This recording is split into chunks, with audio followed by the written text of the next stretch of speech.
સ્થાનિક સ્વરાજની ચૂંટણીનો જંગ જામ્યો છે। ચૂંટણીમાં આપે 6000 ઉમેદવારો મેદાનમાં ઉતાર્યા। આપે પ્રજા વચ્ચેથી શોધીને 6000 ઉમેદવારો ઊભા કર્યા છે। આપ માત્ર વ્યવસ્થાનો ભાગ છે। ચૂંટણી જનતા પોતે લડી રહી છે। ઈશુદાન ગઢવીનું નિવેદન। આપે પ્રચાર અભિયાન પણ લોન્ચ કર્યું। હવે બહુ થયું, બદલીને જ રહીશું। અમે પ્રજાના પ્રશ્નોને લઈને નીકળ્યા છીએ। આ પ્રકારનું નિવેદન ઈશુદાન ગઢવીએ આપ્યું છે। ત્યારે અત્યારે જે રીતે માહિતી મળી છે પ્રમાણે હજી આમ આદમી પાર્ટીના ઉમેદવારોના નોમિનેશન રદ થાય કોઈ પણ પ્રકારે એવા પણ ષડયંત્રો રચાઈ રહ્યા છે।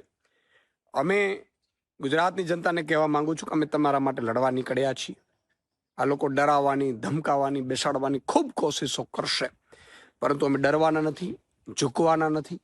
અમે તમારા પ્રશ્નો માટે લડવા નીકળ્યા છીએ। જનતાને કહીએ છીએ કે ગમે તેટલી મુસીબતો આવશે, અમે લડીશું, મજબૂતાઈથી તમારી સાથે ઊભા છું, પણ તમે પણ મતદાનના દિવસે ઊભા રહેજો।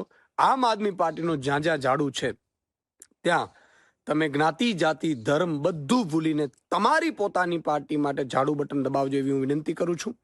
અને જનતા પોતે જ ચૂંટણી લડી રહી છે। ગુજરાતની જનતા લડી રહી છે। આમ આદમી પાર્ટી માત્ર વ્યવસ્થાનો ભાગ છે। એટલે તમે તમારા નેતૃત્વ માટે તમે બહાર આવજો, તમે મતદાન કરજો, તમે લડજો એવી વિનંતી કરું છું। કારણ કે આ લોકો તો મોટા પાયે હજી નોમિનેશન રદ કરવાના પણ ષડયંત્રો કરશે, પણ જનતા જ્યારે સાથ ઊભી હોય, જનતા જ્યારે લડવા નીકળતી હોય ત્યારે આવા ષડયંત્રોનું કામ નથી આવતું।